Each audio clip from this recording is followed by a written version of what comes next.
Welcome to Cuke Audio Podcast, a presentation of Cuke Archives, preserving the legacy of Shunryu Suzuki and those whose paths crossed his. My name is David Chadwick, and I'm the Poobah of Cuke Archives.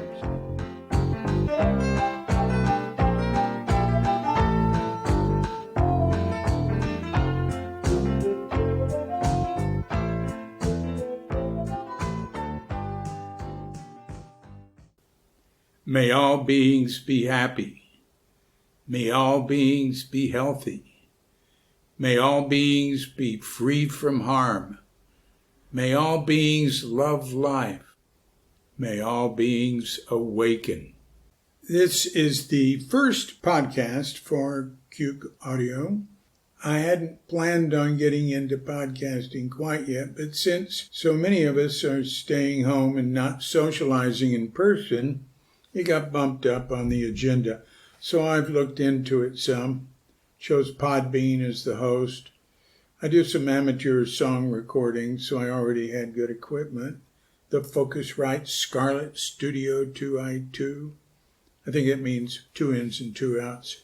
Except I just broke an essential piece of the mic stand, so I've got the mic tied to a cushion to the left of my computer, darn it. I apologize for any deficiencies in sound or content quality, and of course, we'll be listening to feedback and learning as we go. One thing I had to decide is how often to publish podcasts. I have been advised to stick to a schedule, so with trepidation, I commit to once a week. Right now, Tuesdays where we're aiming. I'll try to get them up at 1 a.m. U.S. Pacific Coast time. I live in Bali, so that will be 4 in the afternoon for me on the same day. What I'm eager to do is to read some books I've written, starting off with Crooked Cucumber, The Life and Zen Teaching of Shunryu Suzuki, a biography I wrote about my teacher. It was published by Broadway Books, which is part of Random House, in 1999. It's 450 pages and is still in print. The plan is to make each of the chapters a separate podcast. There's 19 chapters, an introduction, and an epilogue, so that would be 21 podcasts. I also plan to add some comments. Maybe I'll get the first installment up next week. But I think I'll be adding a lot of other stuff as I do in this podcast. That's the idea for now. We'll see how it develops. So you may be asking, why Cuke? When Shunryu Suzuki was a young monk, his master called him Crooked Cucumber. Every day but Sunday, I post an excerpt from a Suzuki lecture on Cuke What's New blog. Often there's another post likely having something to do with someone who's studied with or knew Suzuki. There's as much in Cuke on the wide community of those who were there or involved in some way with Zen Center or Suzuki's life. I also try to get a post up daily on Cuke Nonsense blog, which gives me freedom to venture beyond the Cuke realm. I'm going to go to Cuke.com and share some verbiage from there that will give you a pretty good idea of what this is all about. We sent out a fundraising email earlier this month, the first one since 2012, and that email directed the recipient to go to the Cuke Archives 2020 presentation, which is fairly compact with a lot of neat old photos. The email was the same as the opening page on that presentation, so I'm going to read it. It's not too long, and suggest that you, dear listener, take a look at the other pages too. Control tower here. You forgot to say, if you go to the homepage of Cuke.com, Cuke.com, there's a prominent link right up top that says New Cuke Archives 2020 Presentation and Appeal for Support. But first, how about some words from Shunryu Suzuki, who we called Suzuki Roshi? Shunryu Suzuki gave this talk in San Francisco on November 16, 1969. The San Francisco Zen Center had just moved the day before from the old Sokoji Temple in Japantown, 15 blocks straight down Laguna de Page Street, to the new city center with spacious rooms for zazen, lectures, dining. There were rooms for offices and residential space for as many as 75 students. In this talk, he was setting a new tone for his students. None of them were ordained priests, but they'd be living in a semi-monastic situation. There'd be morning and evening zazen, services, lectures, a library, communal meals, house jobs. Some would work outside at various jobs. When he speaks here of special people, he does not mean they're better than others, just that they're in a unique situation, doing something new, and that together they would be establishing a practice appropriate for the time, place, and culture, as Buddhism has done for millennia. He clearly felt the import of the moment. This talk was used for the epilogue of Zen Mind, Beginner's Mind. I'm reading the very beginning of it from the verbatim transcript that I lightly edited. This morning, I want to talk about our practice. Here in America, something special is happening. That is our group.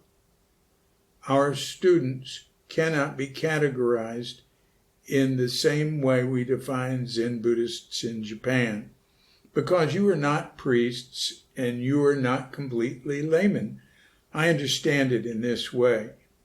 That you are not priests is easy to understand, but that you are not completely laymen is not. I think you are special people in our society, not hippie, but something like that, so I don't know what to say. I think you want some special practice, not exactly priest practice, not exactly layman's practice. We are on the way to have some different way of life for us. That is our Zen community. Not community, but our group. And so we have to have some appropriate practice for us. You can read the whole lecture in verbatim or edited form on shunryusuzuki.com. Just write in the date 69-11-16 or the word epilogue or in the drop down for book. The last one is ZMBM, and that will bring up the list of all the lectures that went into Zen Mind, Beginner's Mind, and the last one would be the epilogue. It was also the last talk he gave this group. It was the only one given in the city. All the rest were given in Los Altos at the Haiku Zendo. You can also listen to the audio there. And how about a little of that audio now? Here's what I just read as Suzuki said it. This morning, I want to talk about our practice.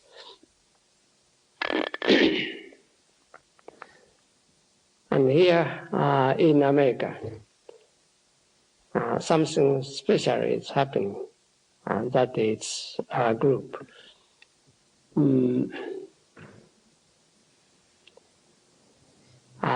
Our students cannot be categorized in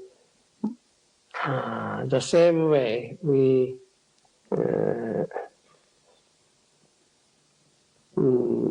define Zen student, Zen Buddhist in Japan, because you are not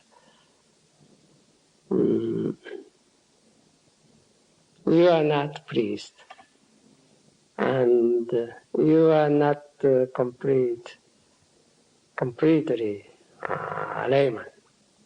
I understand it this way.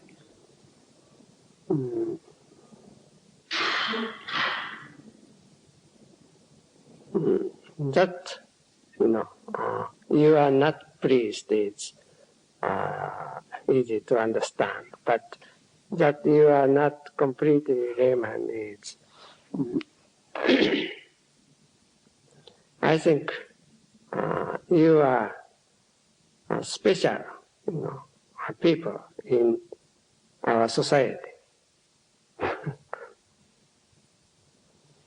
Not hippie, but something like that.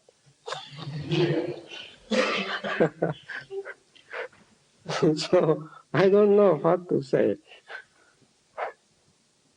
So that is, I think you want some special practice, not exactly priest practice, not exactly layman practice. And but we are on the way to have special, to have some different way of life for us. And that is Zen community, I think. Not community, but our group. And so we have to have some appropriate practice for us.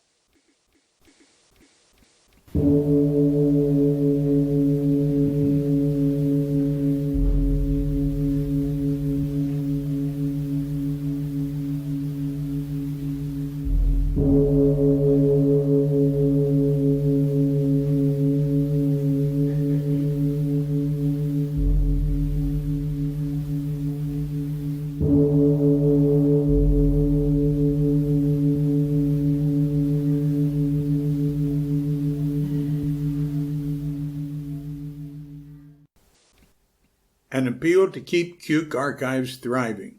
A message from David Chadwick. That's me. Back in 1966, at the age of 21, I rang the bell of Sogoji, a Soto Zen temple and the original home of the San Francisco Zen Center. I marvel now at how fortunate I was to have walked through that doorway, met Shunryu Suzuki, Dining Katagiri, and all the inspiring fellow students, friends, and teachers through the years that followed. 2 decades after Suzuki's death in 1971, I started to collect and organize stories and lectures which became material for Crooked Cucumber, the life and Zen teaching of Shunryu Suzuki. This effort has continued through the years, adding to and working with the archive of Suzuki's life and teaching, collecting memories of him, of those whose paths crossed his, of that unique, amazing time, and sharing all this with anyone interested. Cuke Archives' 2 principal online outlets are Cuke.com, C-U-K-E.com, which concentrates on the oral and written history, and ShunryuSuzuki.com. I'm not going to spell that out now. There's a link to it at the top of Cuke.com. It's for the archive of Suzuki's lecture transcripts, audio, video, and photos. Take a look at the photograph below. You can't see it, but actually you can. Just hang on a second. Taken in the fall of 1967 at Tassajara Zen Mountain Center, the first Zen Buddhist monastery in the West. It's the oldest Tassajara group photo we have. In the thousands of pages of Cuke.com, there are memories from and of almost everyone in this photo. Note to listener, this photo is used for the banner on Cuke Audio's homepage on Podbean, but it's just as easy to see it by going to Cuke.com's home page and clicking on the prominent link up top to Cuke Archives 2020 presentation and appeal for support. It's been almost 8 years since the last fundraising drive for Cuke Archives, called Crooked Cucumber Archives back then. I much prefer doing the daily work and giving it all away, supporting this endeavor with my own funds, and what blessed donations come in unsolicited. But we have arrived at the point where we must appeal for support in order to continue. In 2013, my mother died in her 99th year. I was with her the last few months, an inspiring experience. Later that year, my wife and maid of 16 years, Katrinka McKay, and I left for Asia, where we knew our limited resources would stretch much further. We settled in Bali. We live around good people, meditate, do yoga, swim, walk a lot, don't own a vehicle, and have a small footprint. She helps people with substance abuse problems. I'm just as in touch with family, friends, and fellow travelers of the way as before, and I find our simple life conducive to focusing on work. Please visit our goals and overview who we are and the statements of support to read what others have to say about the import of continuing this work. To me, above all, this activity is a wonderful way to say hello to each other, to acknowledge our mutual divinity, as it has been from the day in 1966 when I first arrived at the Zen Center. Thank you very much for your consideration. David Chadwick. The Cuke Archives presentation includes a page with 30 statements of support from Shunryu Suzuki's Dharma heirs, Hoitsu Suzuki and Richard Baker, from Zen teachers in the Suzuki lineage, Ed Brown, Peter Coyote, Linda Ruth Cutts, Norman Fisher, Leslie James, Wendy Johnson, Dan Layton, Pat Phelan, Lou Richmond, Paul Rosenblum, Peter Schneider, Alan Sanake, Peter Vandersteer, and Michael Winger. Teachers from other lineages, Joan Halifax, Jack Cornfield, David Schneider, John Tarrant, Brad Warner.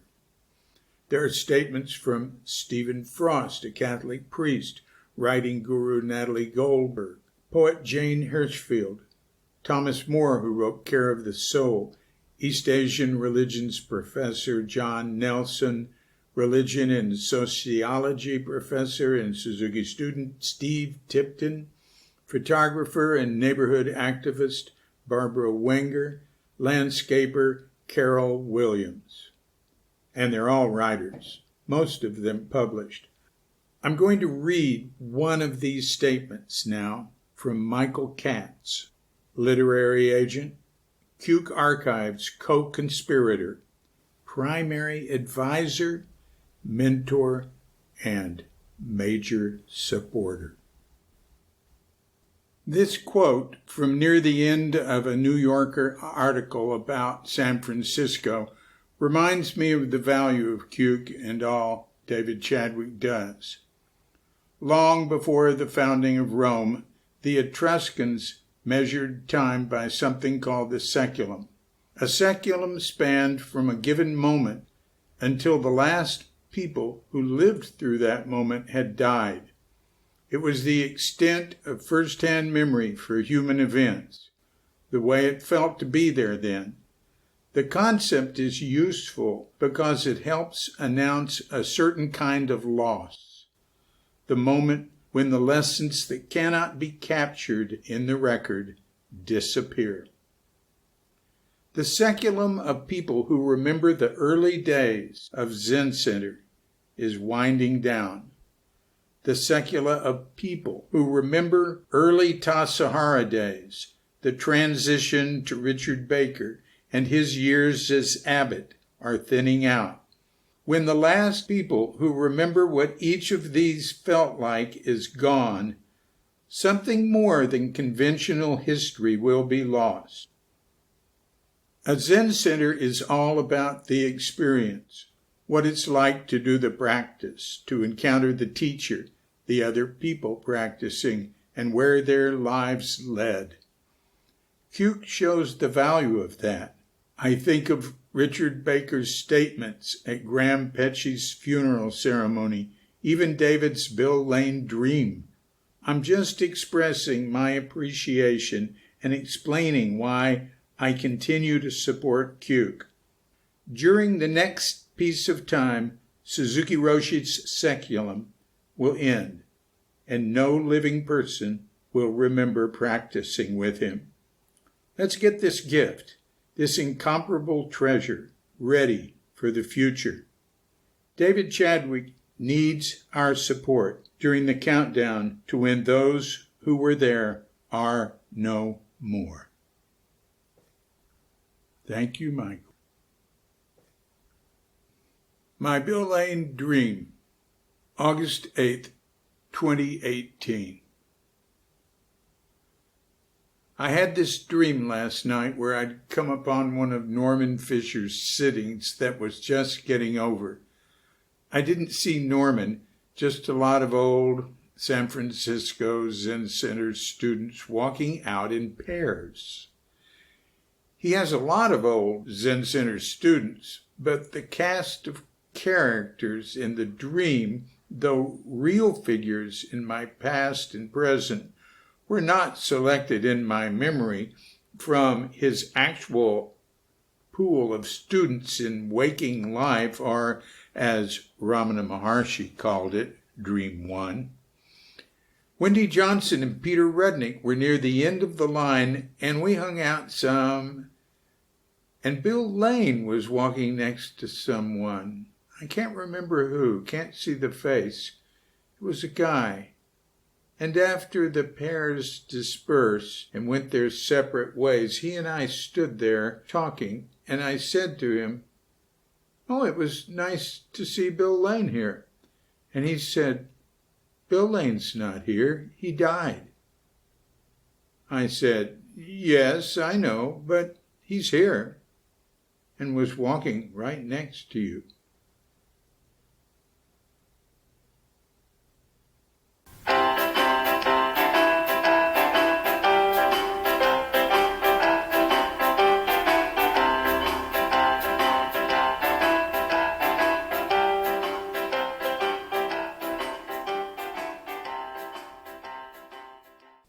We just had Nyepi last Wednesday, March 25th.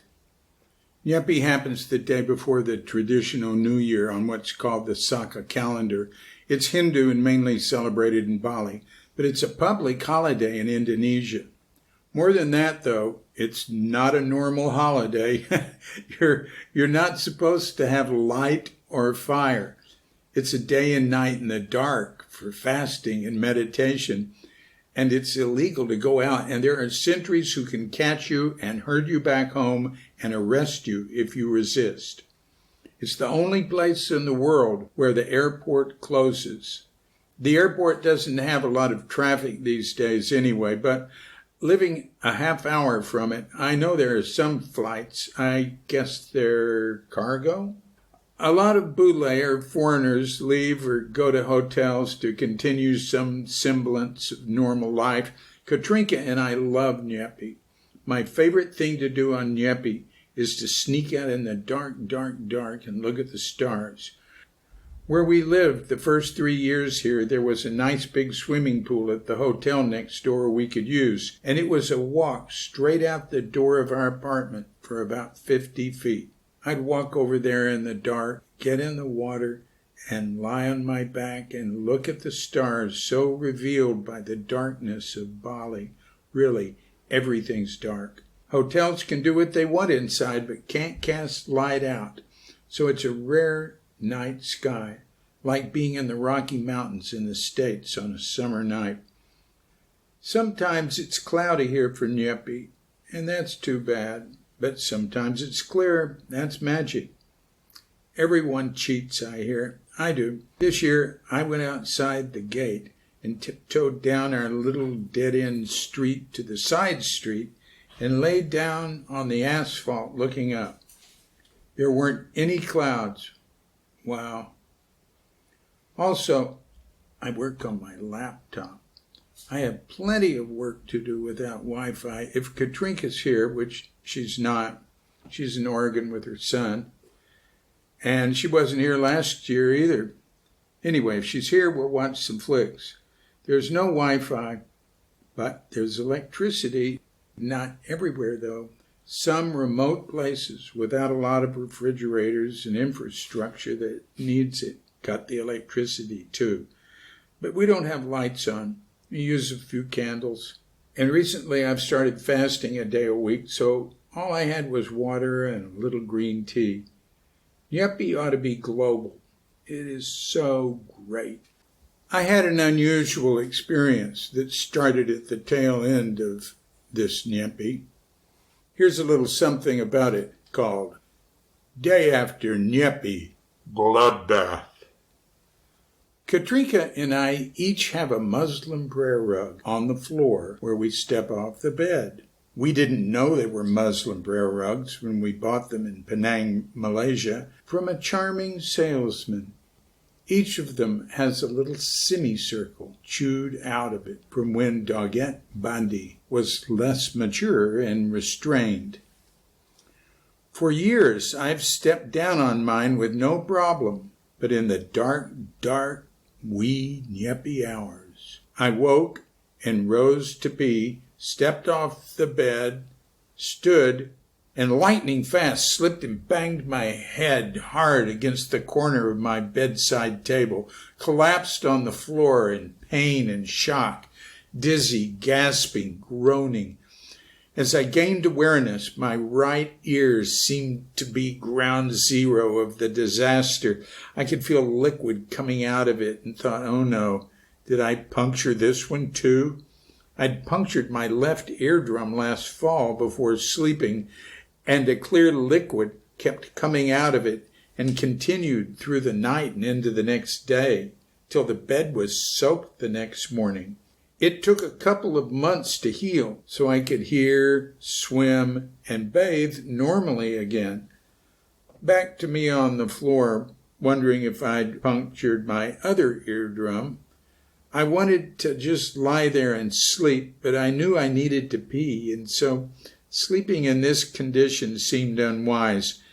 So after a moment of returning to earth, crawled to the bathroom, peed kneeling, stood up, walked back to the bed, holding on to what I could till I was in it. Woke up. Still dark. Wetness. The pillow. Sheet. My t-shirt. My head. All were wet. I still thought it was ear fluid, like had happened before. Carefully walked to the bathroom. I realized I had to turn on the light there. And gosh, I was bleeding. I'd been bleeding for hours.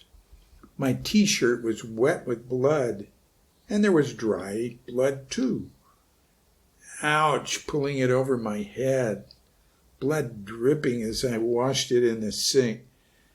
There were gobs of clotted blood in the t-shirt. After a minute, lay it on the side of the sink. Looked in the mirror. Blood on my chest. Half the hair on my head wet with blood and dry blood places too. Meanwhile, I kept dripping. Not sure where it's from. Ear, head behind ear. I must have been bleeding for hours. Obviously, hadn't lost too much because I wasn't dizzy. And I have lost too much blood, and it was quite unpleasant, as well as life-threatening. I knew I needed to put pressure on the wound. I got a washcloth and tried, but I couldn't tell exactly where it was bleeding. It was my ear or behind my ear. Sat on the edge of the bed, holding the washcloth against it and waiting for 6 a.m. when Nyepi is officially over and we can have activity again. Got into a zone. At 6:15, called dear Cadet, our housekeeper, and told her what was up. Her husband, a driver I've known since we first arrived, offered to come over and take me to the hospital, but I said, that won't be necessary. I hated to bother her on New Year's Day. Normally, people go en masse to the beach to purify, but because of the virus. I don't know what they had planned. Surely special offerings at home. There are offerings every day, so extra offerings and also no coming to work. She comes 3 days a week, but this week we were going to do 2. But today's a double special day. Incidentally, we're required by law to have a housekeeper. Part of getting our residence visa is submitting a copy of her ID card to immigration. She arrived at 7:15. By then, I'd stopped the bleeding with continual pressure and had managed single-handedly to prepare my morning hot water, then drink some jamu, a traditional medicinal drink, eat 4 prunes, an oatmeal cookie, and was drinking tea and reading the news as she walked in. Morning meditation had been cut short by circumstances, shortened to the time I spent holding the washcloth to my ear. Kadek immediately asked if I was dizzy, and I said no. She asked if I had lost consciousness. I said, I don't think so, but maybe for a few seconds. I told her I'd fasted, and she said she thought maybe I just thought I'd slipped on the rug, but really I had fainted.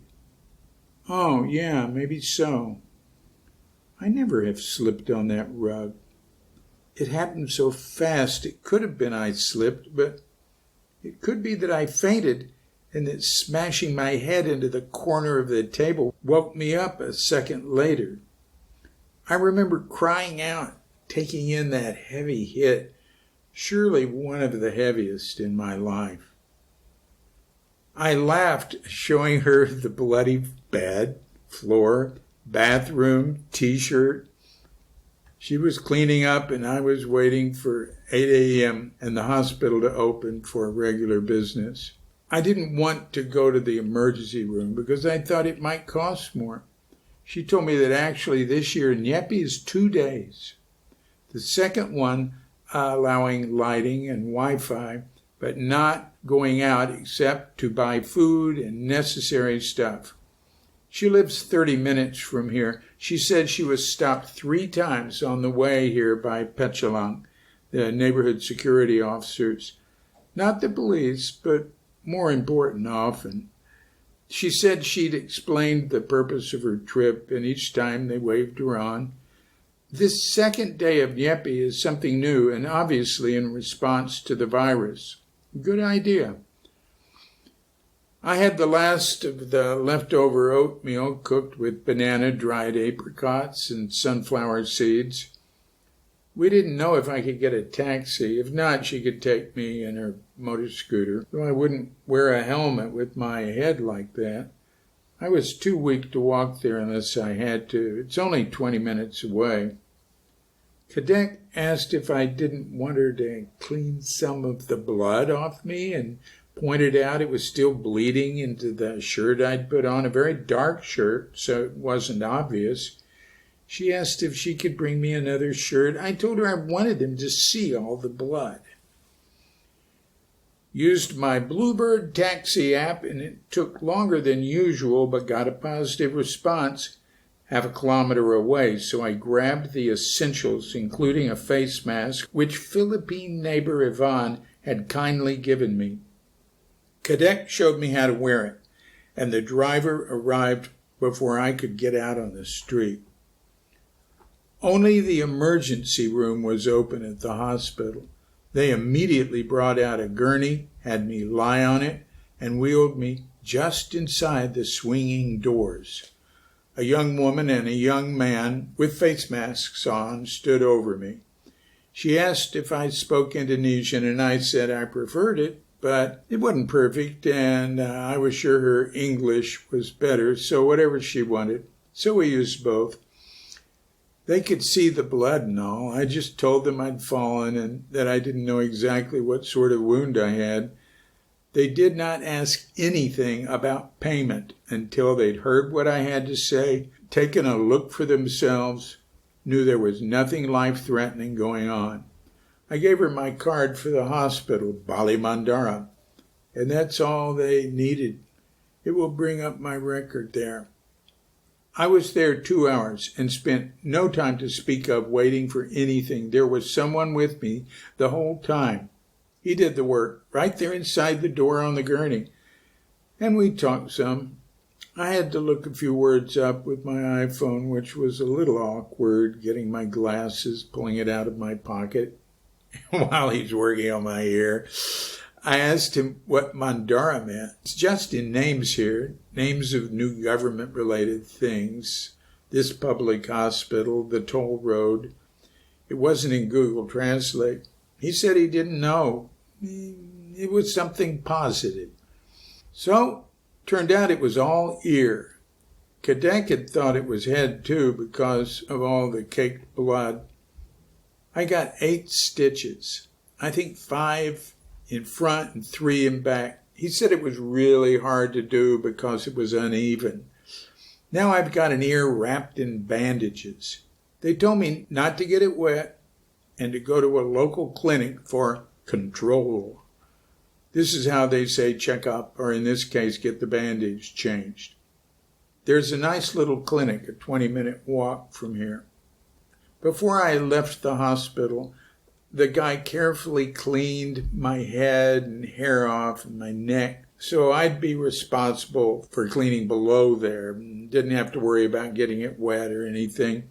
He took me over to where you pay, and I waited a little bit outside, and I paid. And right next to there was a place where a little tiny pharmacy, and she gave me the antibiotics and some ibuprofen they wanted me to take.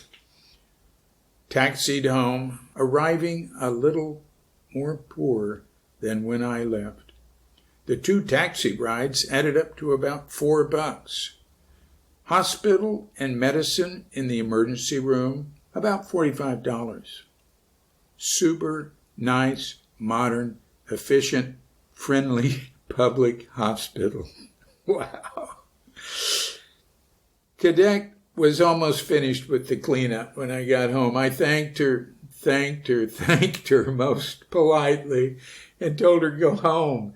She insisted on watering the front and back garden and was off. I fell on the clean bed and slept a couple of hours. Then I took a hot bath. Felt a little weak, but clean. Used the bed as my desk for the rest of the day. When I was home from the hospital, I've been home hours, I researched the meaning of mandara, as in the name of the hospital, Bali Mandara. Rumah sakit, Bali Mandara. Rumah sakit, rumah house, sakit, sick. That's a hospital. I found a lot for the word. It's Sanskrit, and there are mountains, people, a lot of stuff. But for the toll road here, they gave it a new meaning. It's a very short toll road. It just helps people get to the airport and a few other places. Going out over the bay, where it shouldn't be really, but I won't get into anything environmental right now. So they gave it a new meaning, saying it was a new word, a composite of 4 Indonesian words, maju meaning to advance, implying progress, aman, safe, damai, peace, and this word I didn't know, kesejahteraan, meaning prosperity or welfare. It means this toll road is a sign of progress and public safety and peace and welfare. That's a word that a bureaucracy dreamed up, huh? But anyway, it's a nice word, mandara.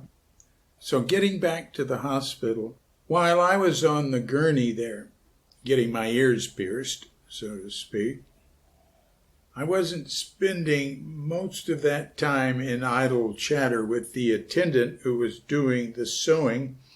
Mainly he was concentrating on closing up the wound in my ear, and I was doing what I always do in such a situation. By such a situation, I mean a situation where I can't escape pain, or anticipation of pain, or fear of pain, resistance to pain. which all that's usually what's really disturbing about pain, or in the dentist chair while they're grinding and drilling in my mouth. Even if it's not hurting, I am aware of the possibility. The same thing always happens. I remember the feeling of the needle going into the ear, injecting painkiller. And since it was pre-painkiller, I felt the qualities of thin, sharp, cold steel advancing into nerves. And then I still felt the stitching needle that went in and on and on and on. He just kept doing it. It went on forever. At times like that, in the dental chair, or when there's some procedure happening, or for some reason I have some sort of discomfort I can't get out, it might be just being sick or in some way. At those times, I get overwhelmed with a feeling of great sympathy for the suffering of all beings. I understand them more deeply, what usually doesn't get through to me. And for a long time now, what I do and what I did in the hospital is repeat over and over, may all beings be happy. May all beings be healthy.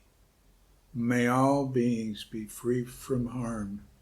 May all beings love life. May all beings awaken. When I was a kid, something I'd hear now and then, someone would say, hey, what would you wish if you had any wish in the world? And people would say different things.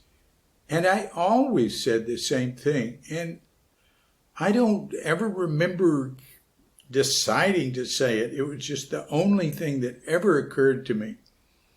I'd say, I wish that everybody everywhere was happy forever. I remember being a kid, and I really cared about other people. I felt their suffering or something. I mean, most of the time I didn't. I wasn't thinking about that. I was just having fun. I had a pretty nice childhood. It was pretty happy. I was really lucky. But sometimes I would get the feeling about others. I could feel like they're suffering or something, or I could see well, I remember one experience I had. I was with my mother. I think it was at Dallas at a show. Like, I was very young. And we were walking in the lobby, I think after it was over. And maybe the show, something in it had made me feel sort of emotional or something. But I saw a little girl about my age, walking with her mother, and I looked at her and I instantly realized she was going to die. And I just broke out sobbing. And my mother, my poor mother, she was, well, what? She tried to console me. She didn't know why. And I didn't say. And it didn't last long. It went away. And once, again, very young. I mean, I was so young then, I was walking with her, holding her hand. That's how young I was. And once, when she read me the story of Hannibal crossing the Alps with the elephants and all that, and it was a great story, about Hannibal's life. And at the end, Hannibal committed suicide by drinking the poison from his ring. He always carried a ring with some poison in it. And I just checked that on Wikipedia. I've never checked it. And that is true. And after she read that, again, I just broke out crying. And that wasn't normal. I didn't cry a lot. And so I just look back on my past and I remember these things. And because it seems to me I was more compassionate back then than I am now. But I'll get to that. There's another side to it. One thing is that my parents instilled in my sister and me a caring about animals and realizing that animals had feelings. And I got into collecting butterflies. Maybe I was about 8, and my mother really didn't like that. And she got to me. Eventually, I'd put some butterfly in a jar, and then I'd put some ammonia in it in a little cotton swab, and I'd watch it die, and I realized, oh my God, that's horrible. Why am I doing this? And I'd seen kids burn ants and stuff, and I didn't, it takes a little time to realize, that. So I realized the vertebrates had feelings. Very young. I was at my grandmother's house, pretty young, maybe 6, 7 years old. There were some kids playing in a vacant lot across the street. I went over to see them, and they had this baby bird. And I think I was 7 years old or something. I just went apeshit. I said, no, you can't do this. No, what? Stop. And I started crying, and I said, the poor little bird, and just like that. I went back, and I sat on her porch, and one of the kids came up to me later with the bird in a box, and it wasn't dead. And I tried to take care of it and help it, but of course it died. I remember even as a teenager, I can see now, walking down the sidewalk in Fort Worth and looking at people through the windows of a bus and seeing them and having this feeling, this sad feeling about them, like in a sense I was feeling their suffering, or in the long term, not like they were necessarily suffering right then, but like this veil of tears, that life was difficult. Whatever they were thinking, things were going to change, or whatever, their hopes and dreams would fall apart, whatever. I don't know. I mean, I don't get that feeling now. I look back at that. Very interesting. So, various things happened in my life, and I ran into Buddhism, and I met the Four Noble Truths. And at that time, I was more, I'd gotten into more spiritual seeking, and through LSD, but also the influence of my father and mother, especially my father, was really into sort of cosmic religion, cosmic Christianity, or whatever. We didn't even say Christianity necessarily. So I was more enlightenment oriented than saving all beings oriented. So at the Zen Center, at the San Francisco Zen Center in 1966, when I went there, I ran into the Four Noble Truths. And the first one is, life is suffering. And it's more complex. It's dukkha. It means, can mean incompleteness. It means I can't get no satisfaction. Ultimately, there's various definitions of dukkha. But anyway, I ran into that Four Noble Truths and into the Bodhisattva's vow. Also, I had an interesting experience one day. I was reading in the Abhidharma about the dharmas. Now, and this is not dharma. I know anybody who's a Buddhist will know this, but just making sure. There's a meaning of dharma, meaning the teaching, but there's another meaning like constituent elements of all that is, or things that have intrinsic value or something. So I was reading, and the early Buddhism, the Abhidharma, they broke everything down, eye, ear, nose, mouth, seeing, hearing, smelling, and all sorts of things. There's like a zillion dharmas. And one of them was compassion. And they list the dharmas under wholesome and unwholesome. And compassion was listed under wholesome. But guess what was on the unwholesome side? Pity.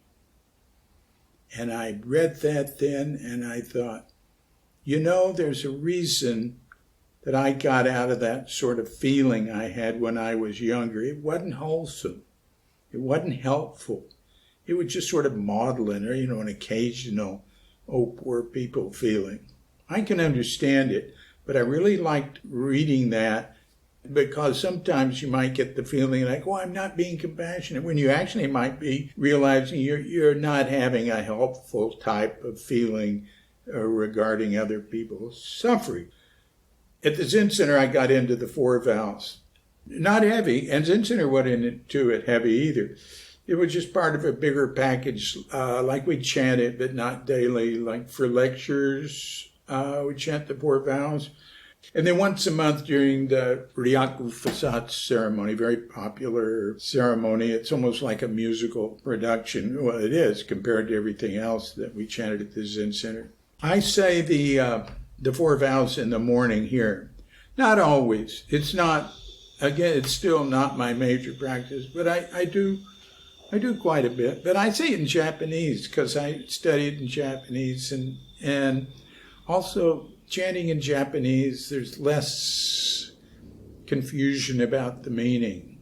And it's Shujo Muhen Seigan Do, Bono Mujin Seigan Dan, Homon Muryo Seigan Gaku, Butsudo Mujo Seigan Jo. As a translation, and there are many, I use, beings are numberless. I vow to awaken with them. Delusions are inexhaustible. I vow to sever them. Dharma gates are boundless. I vow to enter them. Buddha's way is unsurpassable. I vow to attain it. But in the morning here, the first thing I chant, and I usually do so silently, as soon as I start doing my walking meditation in the morning. And I got into this because of doing Vipassana retreats here, so being around Theravadins, but also the Hindus here do, a lot of the Hindus do it, and they're all familiar with it, I know. There's a Chinese, Balinese Buddhist teacher I do retreats with. He doesn't, his retreats are non-sectarian. He has Muslims and Christians. He's very big all over Indonesia. This is the big thing for them. They start every meditation with it. They end every meditation with it. Now, they start every meeting and end every meeting with it. And that is the simple line, may all beings be happy. In Indonesian, it's Semoga, Semua, Hidup, Berbahagia. And I don't do that in Indonesian in the morning. What I do is, may all beings be happy. May all beings be healthy. May all beings be free from harm. May all beings love life. May all beings awaken.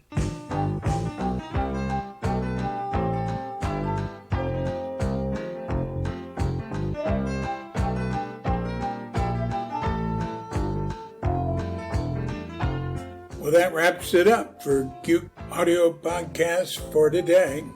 Thank you for joining us. Come back next Tuesday and we'll get together again. And if you want to help keep Cuke Audio going, just go to cuke.com, cuke.com, and there's a donate link up top, right over the word donate, and on the bottom of the page. I'll link to it from our Podbean page too, and there'll be a link to the Cuke Audio Podbean page at the home page of cuke.com as well. I've got some work to do there, like some fascinating notes about this episode. We'd love you to become a subscriber via PayPal. How about $1 a month? There is a minimum though. It's $0. And if that's all you can set aside for Cuke, then just mail an empty envelope or blow us a kiss. We're somewhere out there in the cyberspace. Take care of yourself and don't let that nasty virus get near you or your loved ones. So till next week, I'm David Chadwick, all alone here at home with my wife in America. Hi, Katrinka. And I'm the Poobah of Cuke Archives and Cuke Audio, wishing you a grand awakening.